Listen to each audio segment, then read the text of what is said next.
My name is Lily, and I'm 34 years old. If you ask my parents who I am, they'll say I'm their quiet child.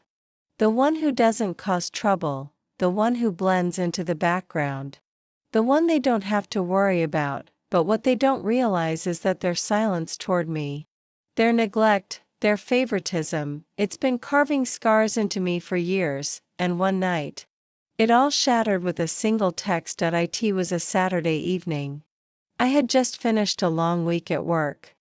I'd showered, put on a simple dress, and was about to leave for my parents' house for dinner, a tradition we used to share as a family. That's when my phone buzzed. It was a message from Dad. I opened it, expecting something like, "Drive safe," or "See you soon." But instead, it read, "Lily, don't come tonight. Your brother's girlfriend doesn't like you. We'll explain later." I stared at the screen, my fingers trembling. At first, I thought it was a cruel joke. Maybe Dad had typed something wrong. Maybe my brother had taken his phone and played a prank, but no. It was real. The words seared into my mind. Your brother's girlfriend doesn't like you. Not, "We'll stand up for you." Not, "Your family. You belong here." Just, "You're not invited because someone outside the family decided you don't matter." That someone was Vanessa, my brother Daniel's girlfriend. I barely knew her, we had only met a handful of times. And yet, her opinion was strong enough for my parents to exile me from my own family dinner. I sank onto my couch, the phone slipping from my hand. My chest burned with humiliation. It wasn't just about missing one dinner. It was about what it meant. I wasn't chosen. I wasn't defended. I wasn't loved enough to be fought for. Memories came rushing back, of birthdays where Daniel got the bigger cake, the better gifts, the louder applause. Of school days when I brought home good grades and they barely noticed, but when Daniel scored a single goal in soccer, they cheered like he'd won the World Cup. And now, here I was. 34 years old. Still the forgotten one. Still the sacrifice, but this time, something cracked inside me. I texted back, my fingers icy, "Don't worry. I won't come. Ever again." And I meant it, because that message wasn't just a rejection. It was a declaration of war. They had chosen Vanessa over me. They had chosen humiliation over love, and one day, I promised myself, they would regret it. The night my family dined without me, I didn't sleep. I lay in bed, staring at the ceiling, my chest tight with rage and heartbreak. I could picture it too clearly, my parents, my brother Daniel, and Vanessa all sitting around the dining table, laughing, eating, sharing stories, while my chair sat empty. My chair. The one I had sat in every Saturday night for years. I tried to push the image away. But the silence of my apartment only made it worse. The next morning, I got the confirmation I dreaded. My cousin Maya called me. She hadn't been at the dinner, but she had heard from Daniel's friend who had been invited, Lily. She hesitated, her voice trembling with sympathy. "I don't know how to tell you this, but they were all talking about you. At the dinner." My stomach clenched. "Talking about me how?" Maya sighed.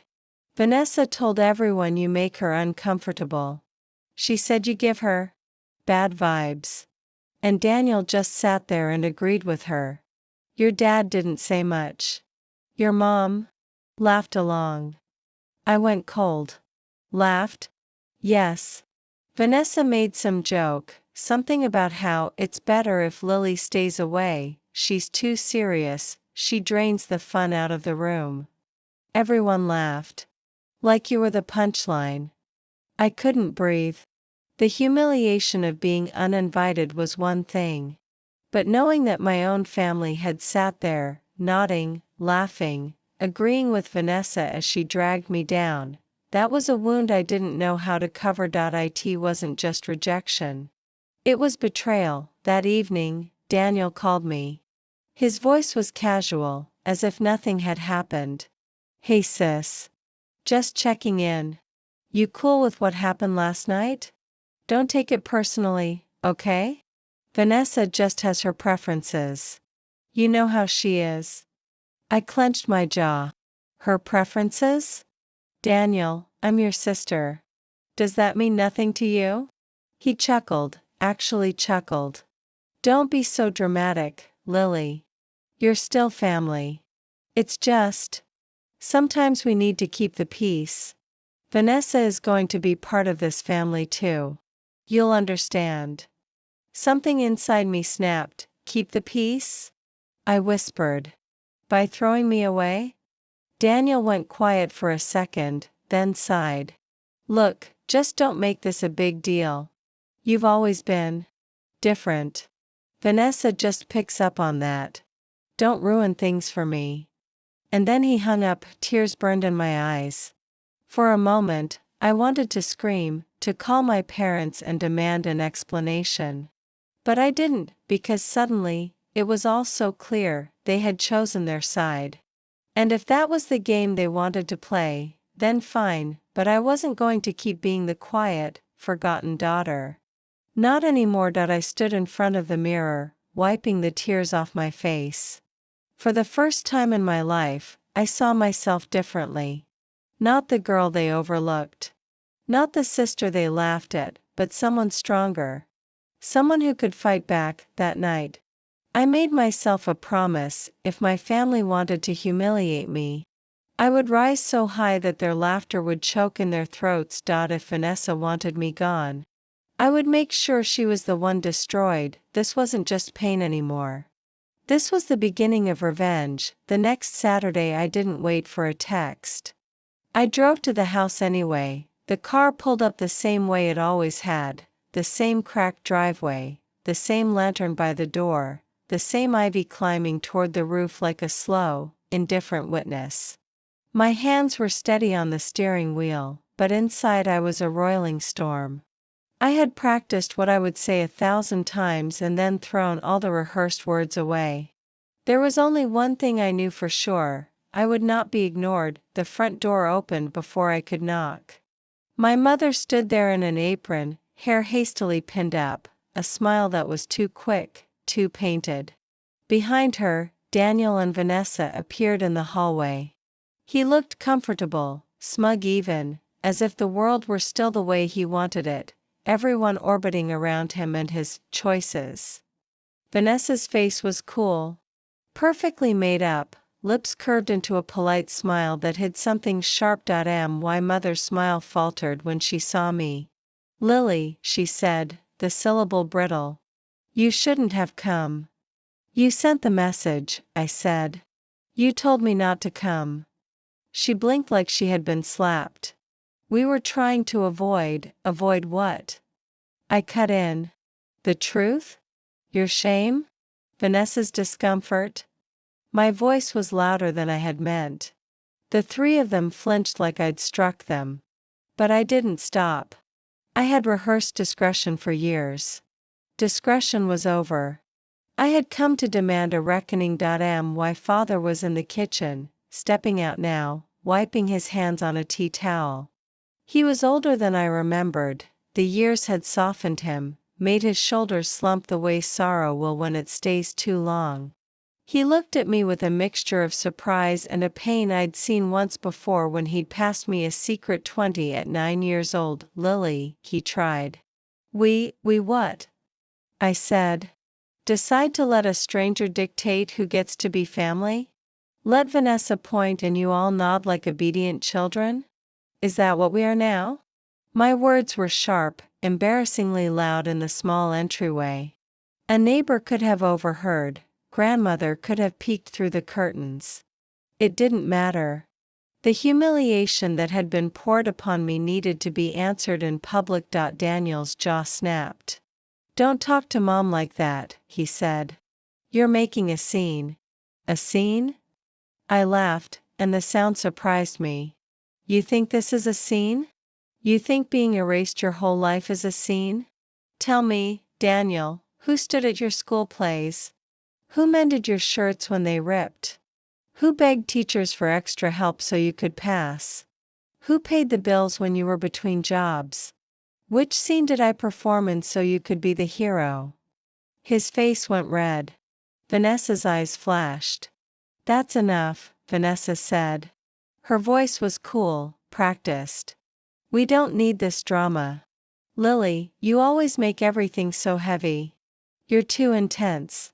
You should know your place. The room chilled. Those 3 words, know your place, were a key that unlocked 1,000 locks in me. All the minor cruelties of my life came flooding back, the harmless jokes, the quiet exclusions, the way my achievements were footnotes while theirs were headlines. Vanessa's soft contempt, cushioned in new money politeness, had become the final insult. I stepped forward until my face was close enough to hers that she could see the steadiness in my eyes.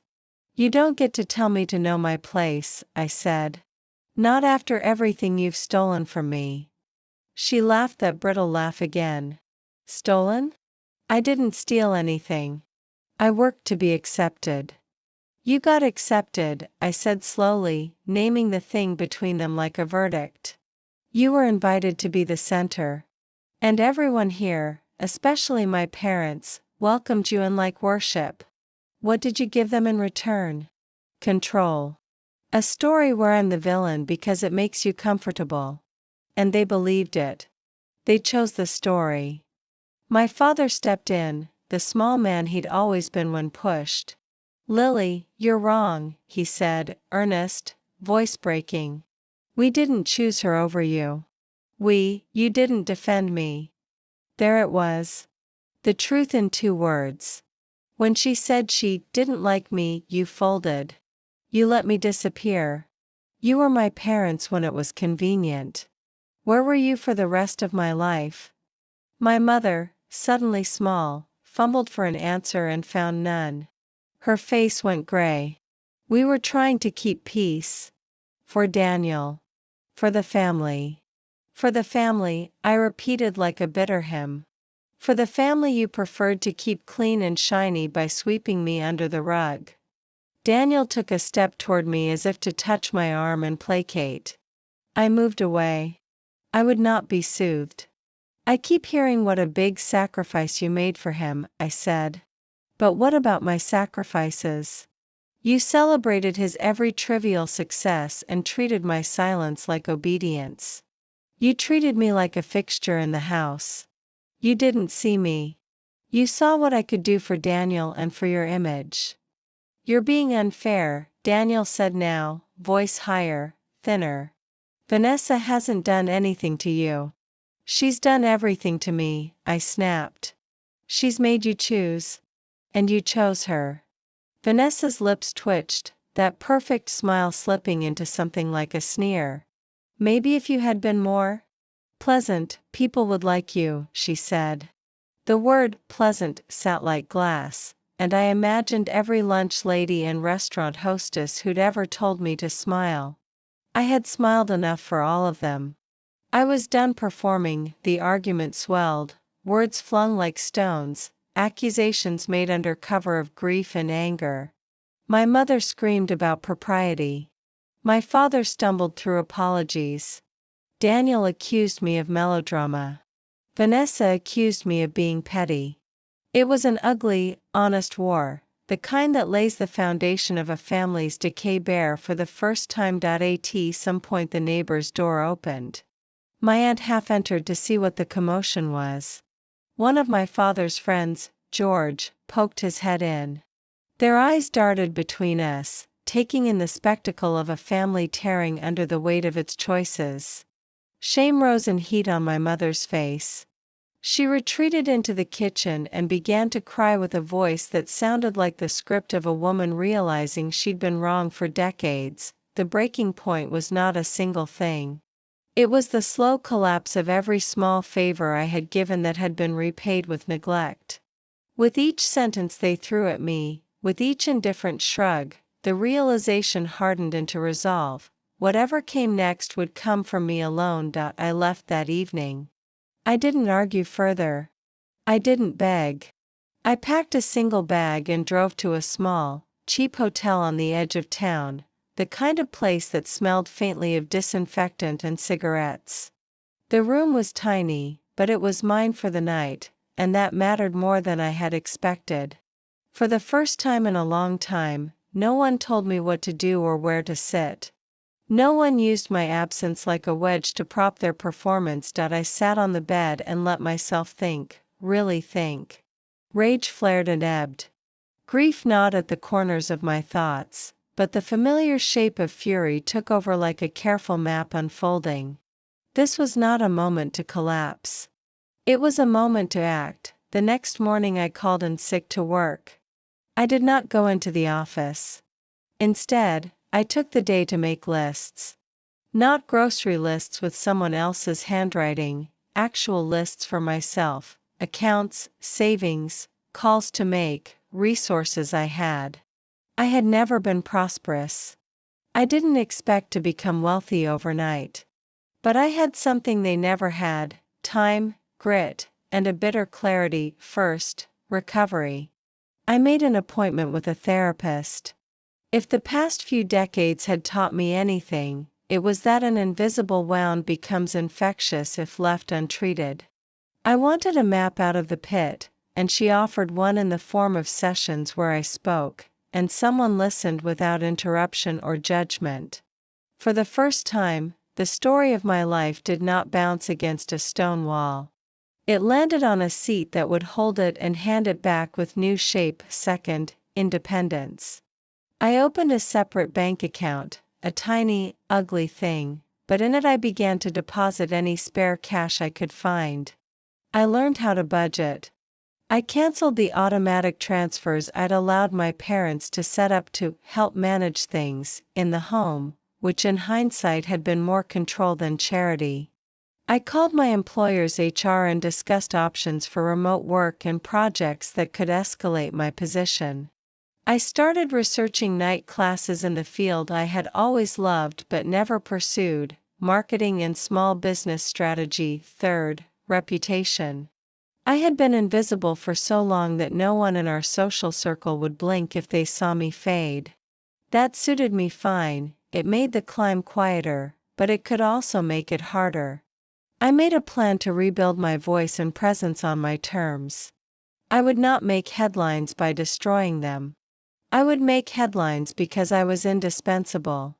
I would learn, create, and grow into a person whose name would have weight not because of inherited applause but because it had earned it. That week was all small fires. I read until my eyes cracked. I enrolled in a weekend course at the community college. I took on a freelance client for consulting work, a modest but steady contract that paid more than I expected. Each small step added a timber to a structure that wasn't there the week before.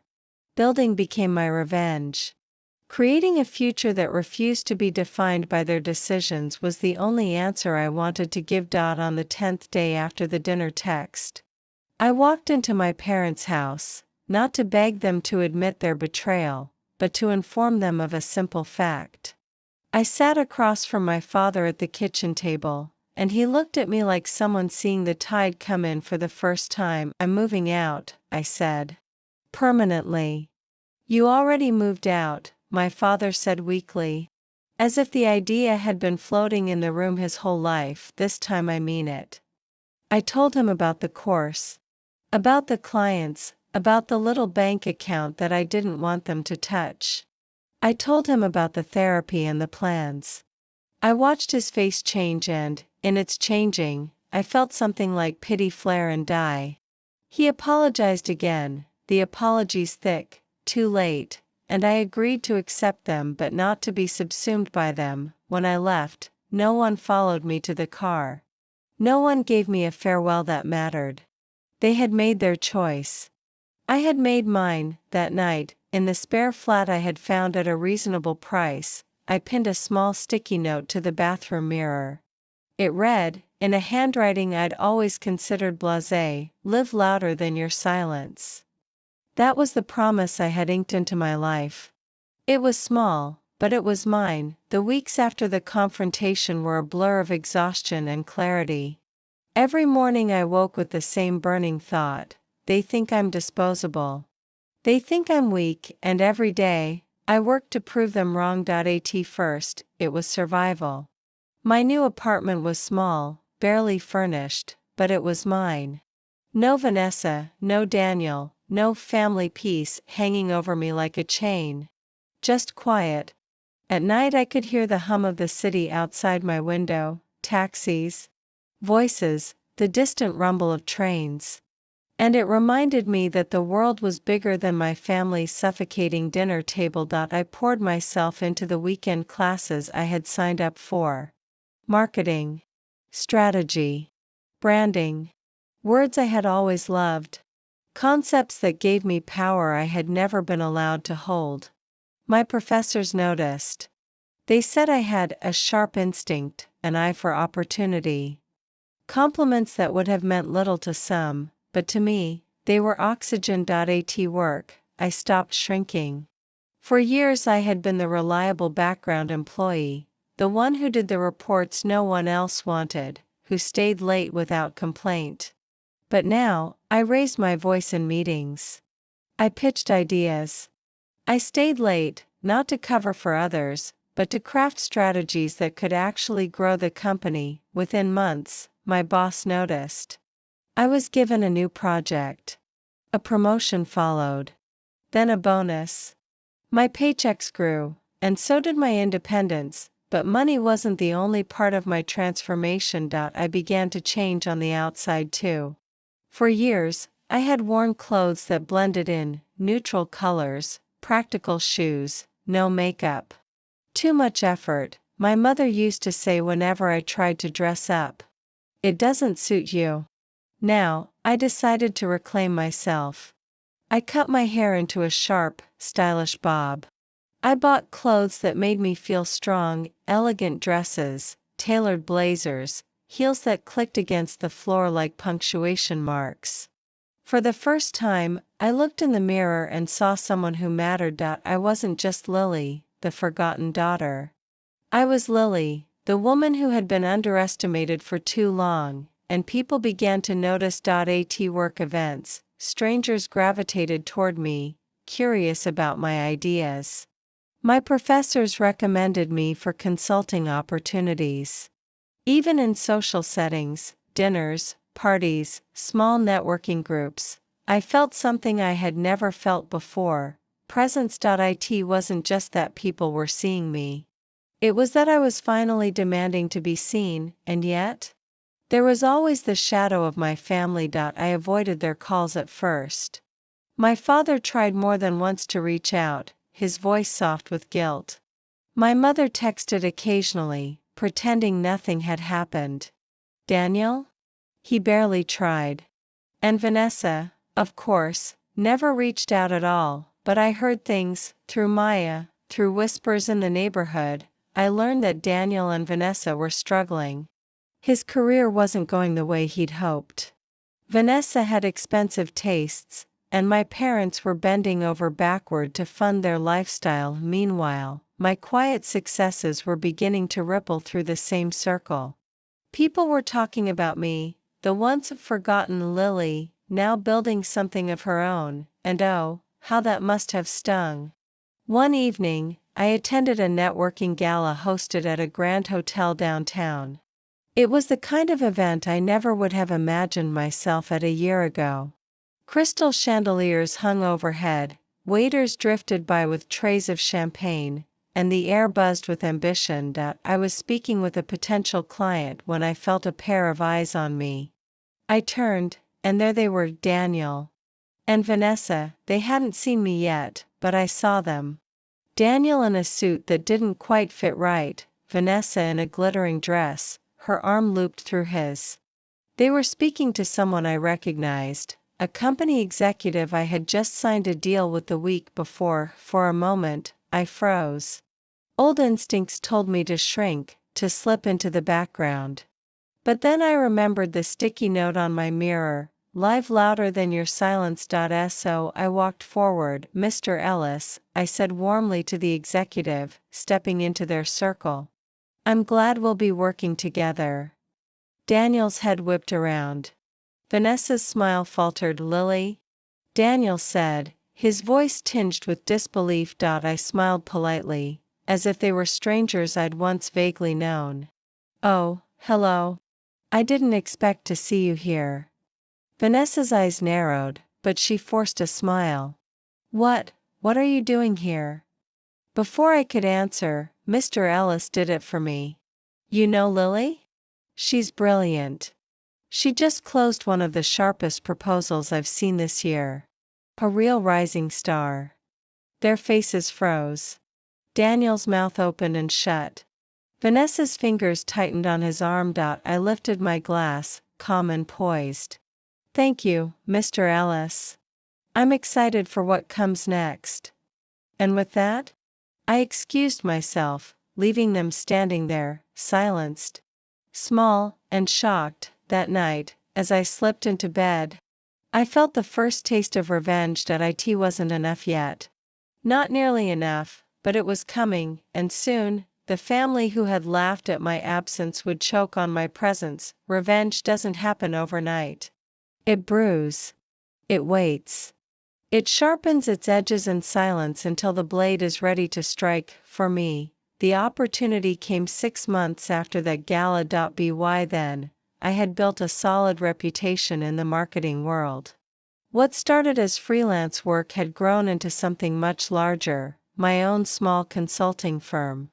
Clients came through referrals, drawn by results they couldn't ignore.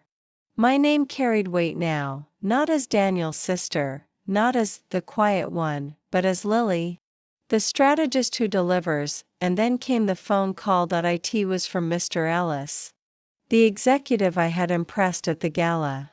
Lily, he said, we're putting together a new campaign with multiple vendors. It's a big project, very high profile. I want your firm on the list. I nearly dropped the phone. This wasn't just an opportunity. It was the opportunity. The kind of project that could catapult my firm into the spotlight. Of course, I said, keeping my voice calm, professional. Send me the details.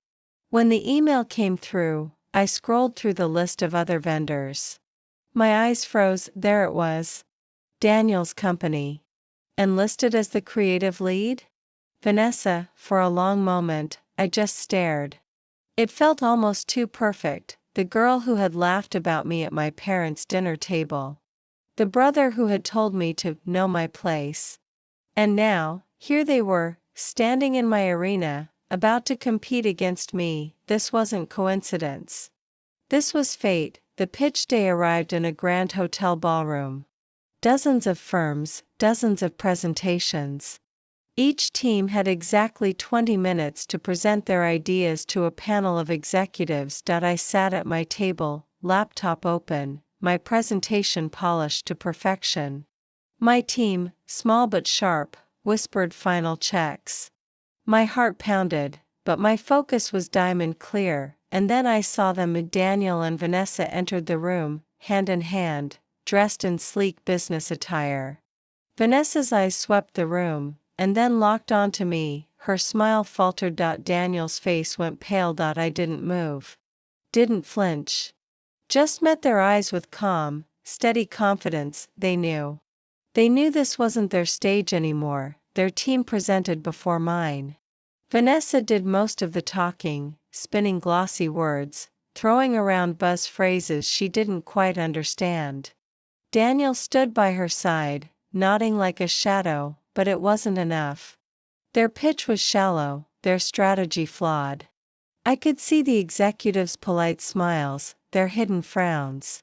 Vanessa's confidence wavered, her voice tightening as she realized she wasn't winning them, and then it was my turn. I walked to the front, heels clicking against the floor like a drumbeat.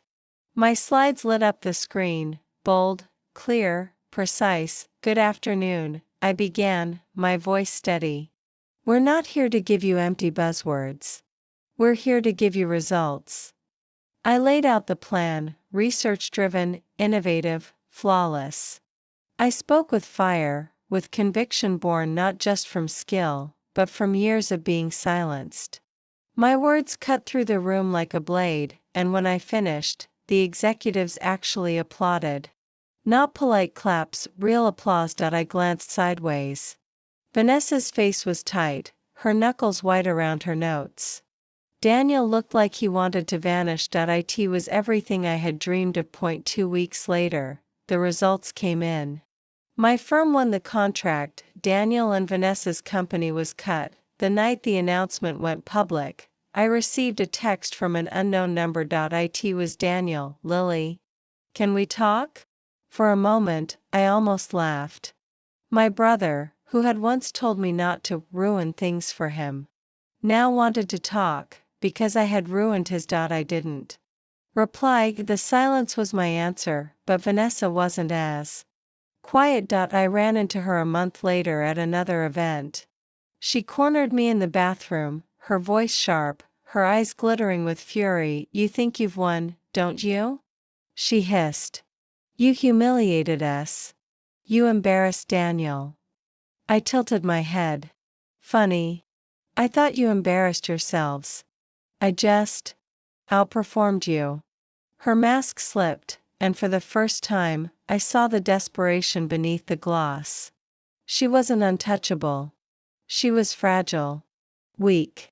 And I had shattered her illusion. You'll regret this, she spat. I smiled, calm and unbothered. No, Vanessa. You'll regret underestimating me.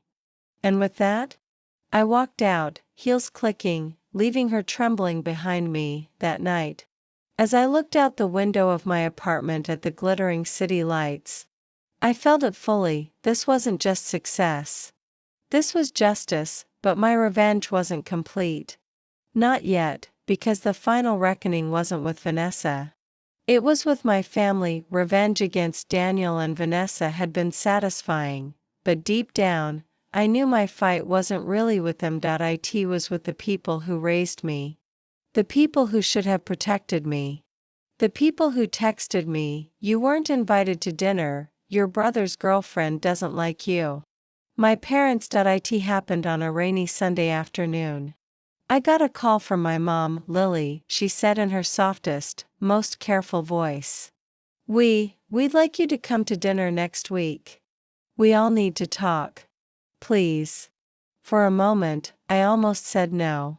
But then I realized, this was the moment I'd been waiting for. Fine, I replied. I'll come. The night of the dinner, I arrived on time. My parents' dining room looked the same as always, the same long table, the same polished silverware, the same chairs, but this time, I didn't feel small. I didn't feel like the invisible daughter. I felt powerful. Daniel and Vanessa were already seated. Vanessa avoided my eyes, but Daniel looked nervous, shifting in his seat. My parents sat at the head of the table, as if trying to keep control. Lily, my dad began, we know things have been tense. But we're still a family. We can work this out. I let out a short laugh. Work this out? You mean after you excluded me from family dinners? After you laughed while Vanessa tore me down? After you chose her over me? My mom's lips tightened. Vanessa is Daniel's future wife. We had to support her. I leaned forward, my voice sharp. And what was I? Your maid? Your afterthought? Your disposable daughter? The silence was heavy. No one spoke. I stood up, pulling a thick envelope from my bag, and laid it on the table. I'm not here to beg for love anymore, I said. I'm here to tell you the truth. While you were busy humiliating me, I built something. My own firm. My own success. And guess what? I just won a contract you desperately wanted Daniel to get. Daniel's head snapped up. What? I smirked. That's right. The project you pitched with Vanessa? It's mine now. Your company's out. Mine's in. Vanessa's face turned pale. Daniel's jaw dropped. My parents stared at me, stunned. You wanted me gone, I continued, my voice steady. But I didn't disappear. I rose.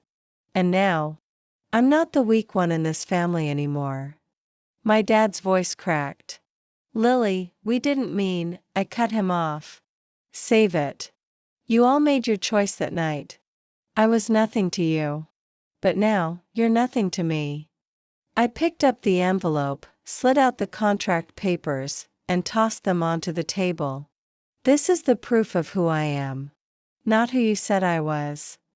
Then I turned to leave. Lily, wait, Daniel said, his voice desperate. We can fix this. We're family. I stopped at the door, turned, and looked him dead in the eyes. No, Daniel. Family doesn't do what you did. Family doesn't erase you for a stranger's approval. Family doesn't laugh at your pain. I opened the door, rain slanting in behind me. You lost me the night you texted that I wasn't welcome. And now? You'll live with the consequences. And with that, I walked out. The rain poured as I stepped into the street, but I felt lighter than ever. For the first time, I wasn't broken. I wasn't the forgotten daughter. I wasn't the punchline. I was Lily, strong, unshakable, unstoppable, and my revenge was complete.